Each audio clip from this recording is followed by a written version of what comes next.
In today's video I'm going to show you how I made this Minnie Mouse cake topper. This one is designed to sit on top of the cake, hence the name, with the legs hanging down. I'll show you how I made each part as I always do, but I've also brought up on screen the weights for each part so that if you wanted to try this one, it's really easy. So let me know what you think. Should I keep doing that for these videos?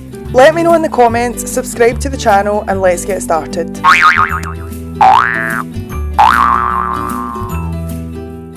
So with this model, because of the way she's sitting, I've decided I'm going to build her from the bottom up. So shoes first. I'm going to make some shoes out of this pink fuchsia Saracino modelling paste. And I've just rolled out a couple of balls and then changed them from balls into ovals, and then I'm using one finger to press in a sloping way, as you can see here, to make the shape slope the thickness so that the back of the shoe is thicker than the front, which would be sort of the toe area. And then what I will do is use my balling tool to make a little dent where her legs will be inserted. Minnie's little shoes are quite exaggerated. The hole for her leg to go in is really quite big, so I'm just making that bigger by elongating the hole with the balling tool and just stretching it out a little bit. Once I'm quite happy with the shape that I've got, I'm just putting a little bit of black inside the area that I've just made, and I'm smoothing that over with my Dresden tool, and that will be what would be the tops of the feet. Now I'm rolling out some fuchsia modelling paste, just using my smoother to make sure it's even all around, and I'm just rolling out a really long snake of paste.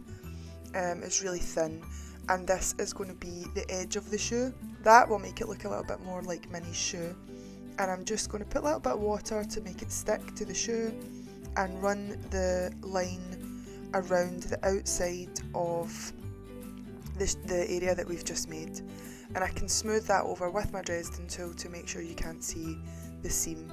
It's not that important if you can see the seam. It's at the back of the shoe, the legs will be covering it, so it won't make a big difference anyway, but you can do that. When I'm happy with that, I'm moving on to the legs. Now this is where I had some trouble, to be quite honest. If you are going to do this, I would advise making the legs quite a bit thicker. I think it will look just as good, but it will be so much more sturdy. Now there's a couple of things here. I was making this model for someone else to put on their own cake.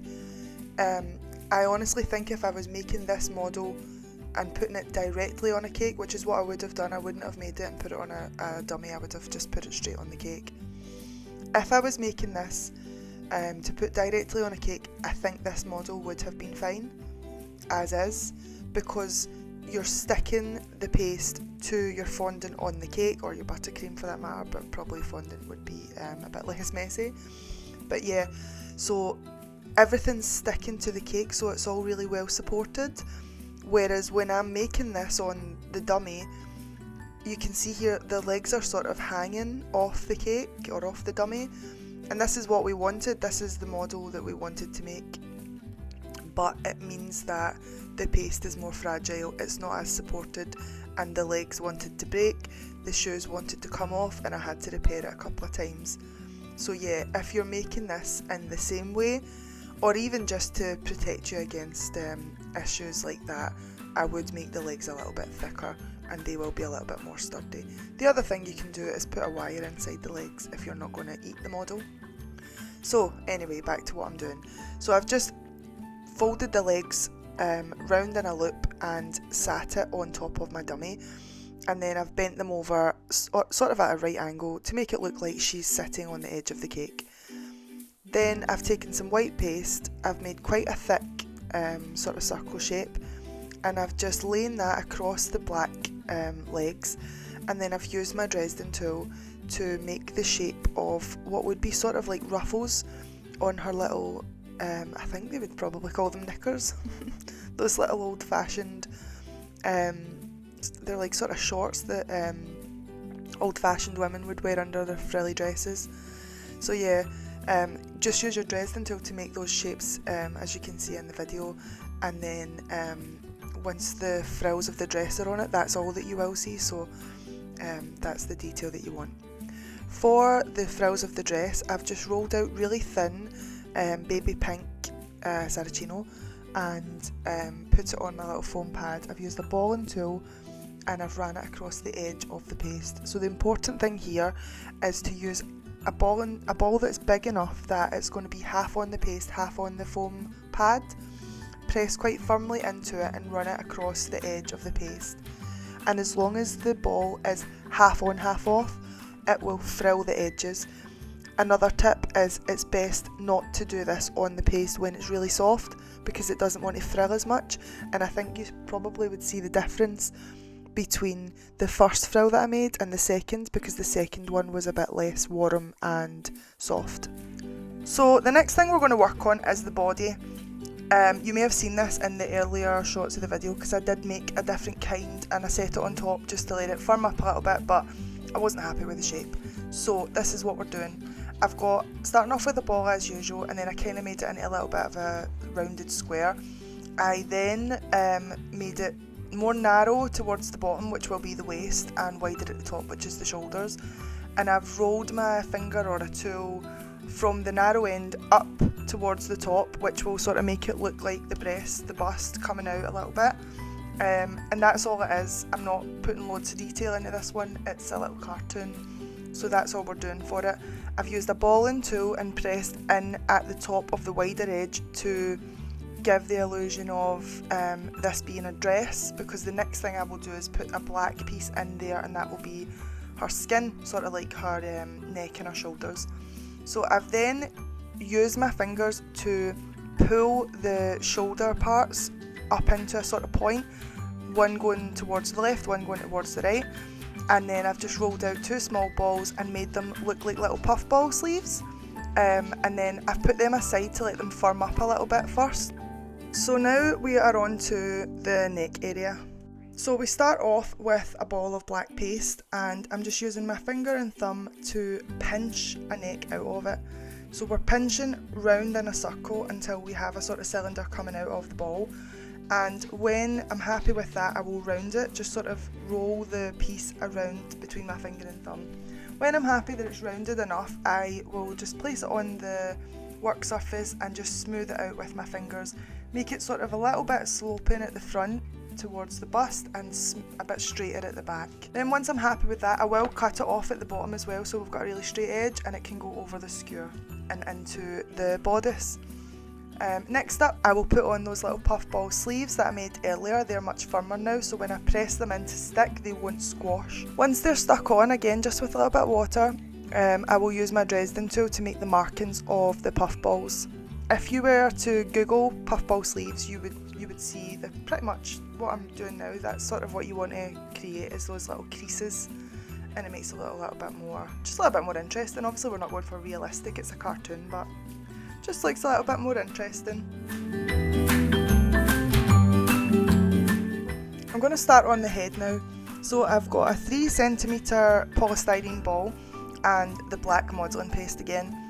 You don't need to use a ball, you could literally just use a bigger piece of paste, roll it into a ball and maybe let it set a little bit. But yeah, I just chose to use a ball in this one. So put a little bit of water on the ball if you're using one and just cover it in the paste, roll it around until it's nice and smooth and it's the shape that you want. And then I've got some skin tone paste that I've mixed up here just to go with what I think Minnie's skin tone would be. And I'll just roll that out reasonably thin, but not too thin, because as you can see I'm marking out the face here. And I will stick that on the front of where I want the face to be. I'm showing you real time here what I'm doing, so that I really took my time here. I did it freehand. So I've got an image of Minnie on the iPad that you can see in the corner there, and I'm just marking out the shape. So that's that sort of well-known Mickey Minnie shape, which is the big eyes and the big rounded cheeks. So I will use the veiner side of the Dresden tool to mark out that shape, and once I'm happy that I've got the shape right, I will use my craft knife to cut away the paste. I've actually used my paring knife for this because it's it's like my favourite knife, but you probably would. It's really sharp, so it's good, but you might find it easier to use a smaller knife, like a craft knife. So just cut away all the excess there and tidy it up. The problem with this was that the paste was quite soft, so when you're cutting it away it does stretch it a little bit and leave bits behind, which does need to be tidied up. So once that was on and I was happy with the shape, I was just going to mould the shape of the face on the skin tone. So starting with the cheeks, I used the flatter side of the Dresden tool and pushed outwards, so that makes little indentations of the cheeks. And then I marked across the front line, which is where the eyes sit on top of and the nose sits under. I've then marked out those big oval eyes, and then I'm using the smoother part of the Dresden tool to push that in, because I'm going to put white paste over the top of those. So I'm just pushing it in and making sure it's smooth, because if it's lumpy I think you'll see that through the paste. Next up, I've marked just a little tiny indentation where I want the nose to sit, and then I've marked out the smile, and again I'm putting a little indentation in the middle because she's going to have her mouth open smiling. So same as we did before, I've rolled out a thin piece of white paste, wet the area that I want it to stick to, and then marked out the shape with my Dresden tool. And then this time I'm using my brains and I'm using a craft knife because it's a much smaller shape, so I need something smaller to get into those little curves. It came off pretty easy with this one. The paste was a little less warm, so that's what you want it to be doing. If it's too warm it'll stretch and be untidy. I've got a tiny little black ball for the nose, and I'm using a little stamp cutter for the black ovals of the eyes.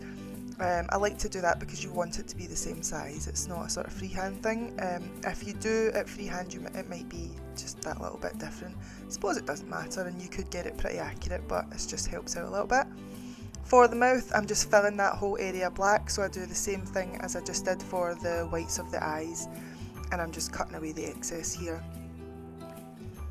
I do find that the black Saraceno tends to be a little bit softer than some of the other colours, so as you can see, when I've cut the paste away it did leave it a little bit raggy and it did stretch a little bit, so I had to tidy that up. And once the black is in, I will put a little tiny piece of red for the tongue. I think I did actually mix the red with a darker colour because I didn't want it to be like bright red, but it's just a tiny little piece, so it's not a huge deal. And then to put the head on, what you want to do, the most important thing, is to make sure you cut the skewer the right size. If it's too short, it's not going to support the head. If it's too long, it's going to come right through. So put your head next to the skewer, and then just put your cutters on the skewer where it would reach, maybe like the eye line, and then cut there. And then you can push it down onto the skewer, and if you're not happy with it, maybe if the neck's too long or you feel it's sitting too high or too low, you can adjust that. What I would say though is if you cut it too short, you can put more on, so cut it away bit by bit until you're happy with where it is. Next up, I'm working on the arms and the hands, so I'll roll out a cylinder with my little smoother again for the arms. That's all it is. It's just a little rounded line of paste, and I've cut them the same size each side. The hands need to go in place first, so 2 white balls of paste, sloping at one end like I did with the feet, and then I've cut 3 little fingers out and made them really sort of like big thick sausage fingers because she's wearing those big thick mini gloves. And then I've rolled out a tiny little snake of white paste to go around the cuff, and I'll do that on both sides. To stick the arms, what I did was the gloves were stuck to the dress first, just with water all the time. You can also use edible glue, but I just like to use water if I can. So the gloves stick to the dress, and then you can stick the arms between the puffball sleeve and the glove. So a little bit of water on both, and you put them in between. And then she's got a little pixie collar, I think that's what it's called. So I've just moulded the shape that I've seen on the image I'm using, and I've just stuck that on the top of the dress for her collar. For the ears, I'm using a piping nozzle. So I've just chosen one that I think is the right size. And what I've done is I've just rolled out quite a thick piece of black paste and cut that out with the nozzle. You can put cling film over the top of it and then push the nozzle down over the cling film, and that makes them puffy. because you don't want it to be a sharp circle because they're supposed to be ears. They can be stuck on with water, but I also used the veiner part of my Dresden tool and pulled a tiny amount of the black paste down from the ear onto the back of the head, and that's going to help support it a little bit, and you can smooth that off with your tool as well. So to make the bow, which is what I'm working on now, I've just got a little piece of the baby pink paste.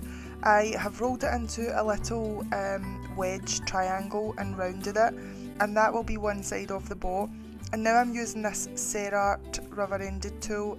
This is really good for making little bows and stuff. It's like, makes the creases in it, but they're not sharp. So I'm using this tool. You can also just use the end of a paintbrush. Push the middle of the thick part of the bow, like the outside of it, push that in towards the middle, and that will create the crease on the outside. And then run the tool down the middle of the narrow side to make the creases of the middle part. And then you want to run something like this tool along the tops, and that will make it look like it's a piece of fabric that's looping round on itself. I hope that makes sense. And then I'll do the same on the other side. You can weigh these as well, and that might help you to make them both the same size. Stick them on against the ears and on top of the head, and then I'll take a little tiny piece of the baby pink again, roll it into a little sausage of paste, very small and quite thin, and then just pull it over the top of the bow and stick it with a little bit of water. You can also use your tool to make a little crease in the middle so it looks like the ribbon that it would be. So moving on now to the detail of the face. I'm just using a really fine brush here. It's actually a nail art brush. I just got these on Amazon, they're really pretty. But I've got black edible dust mixed with the Culpit dipping solution, which is the really high food grade alcohol that evaporates really quickly, which is what you want. Mix it into, I want it to be a little bit liquidy. You don't want it to be too thick because it makes it harder to draw the lines, especially if you're not really steady handed.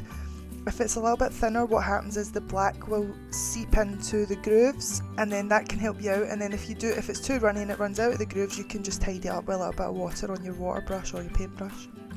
Here I'm showing you real time how slowly I painted on those eyelashes. It does just take a little bit of patience and just take your time with it, but they do look really effective. They look really cute. But yeah, totally up front, I showed you how slowly I did it, and then I still made a bit of a mess on the right eye, and I had to keep taking it off with the water, drying it off and then reapplying it. But yeah, once it was done, I was quite happy with how it looked, and I could just place it on the stick. Again, I was just perfecting how it was sitting on top. I wanted it to be just right, so I took a little bit more off the neck there and put it back on, and this was the finished product. But I spent a bit of time looking at it, took some time away from it, and I went back and looked at the sort of inspiration picture that the person who I made this for had sent me, and I wasn't happy with the face in the end because it was completely flat. It was sort of 2D apart from the nose. So what I ended up doing was adding more of the skin tone paste to bring the face out.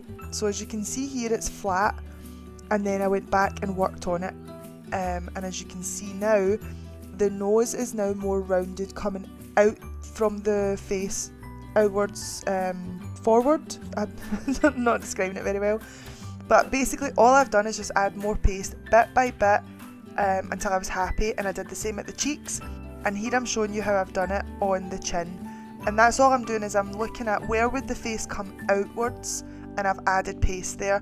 And the good thing here is this paste does blend reasonably well because it's quite soft. Like, I do find when I mix colour into the Saracino paste, it goes quite soft, which I don't usually like, but it does help when you're blending.